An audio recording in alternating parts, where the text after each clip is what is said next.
Hello, New York Giants fans. So welcome back to Everything New York Giants. I'm New York Giants fangirl, Adrianna. I'm your host. Today, we are talking about the top 5 wide receivers and top 5 running backs in the 2024 NFL Draft.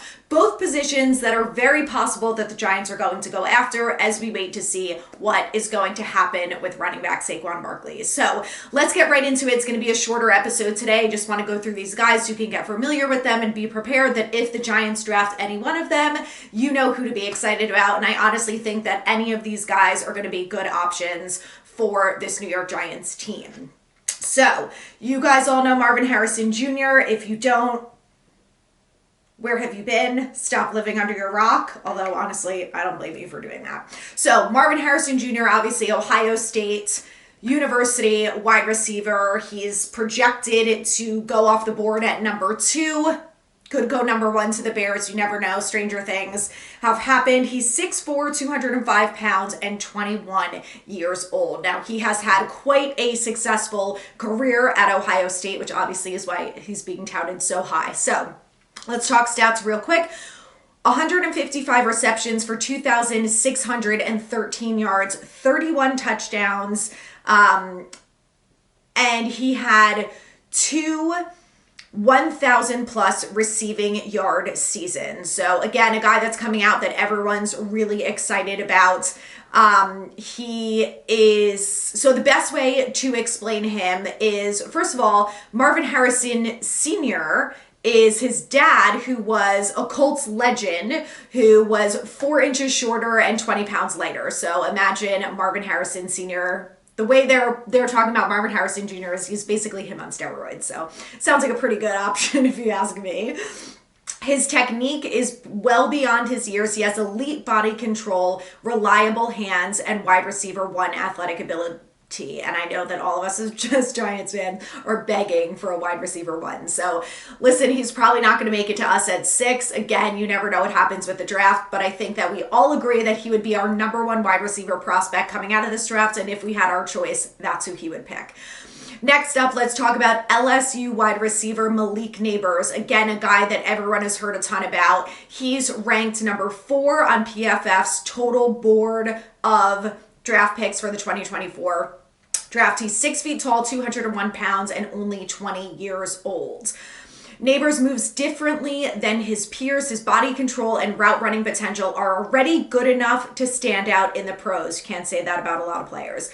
He's a future focal point of an NFL passing attack. Again, could easily be a wide receiver 1 in the Giants offense. Again, someone that I know we all love. 189 receptions for 3,003 yards, 21 touchdowns in 3 years.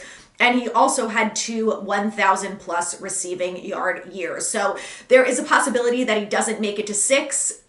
There is a possibility that he makes it to 6. So a lot of excitement over Nabers. I know I personally would love him. Now, another guy that a lot of Giants fans are super high on, and I've even heard a lot of people say that he's their number 2 wide receiver over Nabers, which is interesting, is Rome Odunze. Now, I'm sure you've heard a lot about him from Washington. He's ranked number 7 on PFF's board. He's 6'3", 216 pounds, and 21 years old. He brings top-tier size, speed, and strength to the receiver position, all things that this Giants offense could really benefit from. He has consistently dominated at the catch point this season and can reportedly run, we will find this out at the combine, a 4.3 or a 4.4 at around 215 pounds. So we'll find out soon enough. His stats, 214 receptions for 3,272 yards, 24 touchdowns, and he was in college for 4 years. And he also had 2 1,000 plus receiving yard years. Now, one thing that I think this Giants offense has really been missing is a big wide receiver. And with any of these 3 guys, that's what they're going to get. Guys who are over 6 feet tall, they're fast, they have good hands, and they can make contested catches, which will seamlessly fit into this Giants wide receiver core. Next up, another LSU player, Brian Thomas Jr. He is ranked number 21 on PFF's board. He's 6'4", 205 pounds, 21 years. He's one of a handful of burners in this class who can really stretch the field. He's a major part of why LSU's offense is top 3 in passing yards per game, passing yards per attempt, and passing touchdowns. So when you talk about him versus Neighbors, they don't have the same route tree. It's not as diverse as Neighbors is, but you can tell that, you know, the success that LSU's had and obviously the talent from these two guys obviously are huge reasons as to LSU's success. One focus that PFF pointed out is that Brian Thomas Jr. is focusing on expanding and diversifying his route tree. So something that maybe the Giants wide receiver coach can help him with if he gets drafted to us. 121 receptions for 1,897 yards, 24 touchdowns. He also spent 3 years in college, and the last year was his best by far with his first 1,000 plus receiving yard season. So again, these last two guys, Brian Thomas Jr. and the next guy I'm going to talk about is Troy Franklin. Those are guys that are definitely projected to go later in round one, but they are both projected top round one wide receivers. So if the Giants decide to go another route at 6 and Neighbors is gone, Odunze is gone, and of course Marvin Harrison is gone, I don't expect them to draft one of these wide receivers at number 6. But if they still want to go wide receiver, I could see them potentially trading back and maybe going for one of these guys. Maybe they will decide that later in round 2 or 3 or 4 or 5 or 6 or 7 is where they want to go after a wide receiver. So we'll see. I expect them to go forward at 6, especially if Odunze or Neighbors is there, but we will see.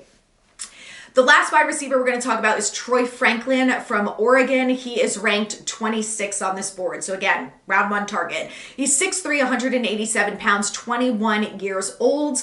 He will be a top target for teams looking to add a receiver who will allow them to push the ball downfield consistently. Now, I would argue that because we have Jalen Hyatt, and I think that is something that we will eventually, hopefully this year, see Jalen Hyatt be utilized more in the downfield passing attack. Maybe someone like Troy Franklin wouldn't really be their guy, but then again, you never know. He has smooth strides and good top speed to be a vertical threat in the pros. His route running has become more polished in the 2023 season. He had 160 receptions for 2,483 yards, 21 touchdowns. Last year was by far his best. Again, his last year in college. So these are the last 5 wide receivers, and I'm just going to give you basic information about them. And then if the Giants draft any one of those guys, I'll go more in depth. So the first one is Ladd McConkey, is a UGA player, which I don't know about you guys, but I would happily take literally anyone from the University of Georgia. I don't know what they're doing down there, but it's incredible. Everyone who comes out of that team is impressive as hell. So he is ranked number 31 on PFF's board. So we'll see where he ends up going, but top 6 ranked wide receiver, so you never know. Next up is Devontae Walker from the University of North Carolina. His rank is 34. Keon Coleman is a guy that I'm sure a lot of you have heard about. I have heard really great things about him from Florida State. He's ranked 39. Adonai Mitchell from Texas. He's ranked number 41. And last up, a South Carolina alumni, Xavier Legette, is ranked number 42, so he could be an option for someone in later rounds. You guys know, if you don't know, I went to the University of South Carolina, so I am a little biased towards anyone from USC. Now, I'm not out here saying we need to draft Spencer Rattler, so don't lose it just yet. But he is a Gamecock, so I do like him. All right, next up, let's talk about the running backs. So I think, like I said, it's more likely the Giants go wide receiver, of course, at number 6. I don't expect them ever to draft a running back in the top 10. So running backs will be picked later. Now, again, it's all going to depend on how things go with Saquon. I think realistically, they probably will draft someone in later rounds, whether Saquon stays or goes. I just think the only thing that would be different is if Saquon goes, they're more likely to draft one, I would say, in like the 2nd round versus potentially the 4th. And I believe that Eric Ray was drafted in the 5th round last year. So I expect to see more of him this year, regardless of what happens with Saquon. I really don't think they're going to re-sign Matt Breida. So the only other option as of right now is Gary Brightwell. So I'm sure they're going to be drafting a running back. Let's talk about the number 1 running back. Now, something that I think is really interesting, he is the top 1 on PFF's board. His rank is number 64. So when you talk about the wide receivers, who there are 6 in the top 1st round, and then when you go to running backs, the first one's all the way down in, what is that? That's the end of the 1st round. So very interesting. Keep that in mind. He's 6 feet, 270 pounds, and 20 years old. At over 6 feet tall and 200 pounds, Brooks shows impressive wiggle, agility, body control, and long speed for a player with his build. He's been one of the most productive backs in the country and is in the conversation to be the first back selected if he declares. I believe at this point, I'm sure he probably already has. In 3 years, he had 238 carries for 1,479 yards, 16 touchdowns, lost 2 fumbles, and also dealt with an ACL tear. So keep that in mind when you hear the name Jonathan Brooks, because I, unfortunately for him, think that could be a strike against him when it comes to the Giants because of obviously all these injury problems that we already have. Next up, Trey Benson, another Florida State player. His rank is 86, so we're talking round 3 now. He's 6'1", 223 pounds, 21 years old. Benson forced missed tackles at one of the highest rates that PFF has ever recorded in 2022. I love that for him, and I love that for us. This season hasn't been as flashy, but his speed, balance, and agility remain. 316 carries for 1,917 yards, 24 touchdowns, 0 fumbles. So we got to keep your eye on for sure. Now, I know you guys all know this next guy. When I saw that his rank was what it was at PFF, I'm going to admit I was a little surprised because I just thought that with all the talk, and of course him being from Michigan, that he was going to be ranked a bit higher than number 95. So you know I'm talking about running back Blake Corum. Now, something that I think is being used against him is the fact that he's only 5'8". Every other back we've talked about is at least 5'11". So I think the height thing might be a concern for people, and that's why he's getting pushed out to round 3 versus earlier than that. 214 pounds, 23 years old. He spent 4 years at the University of Michigan.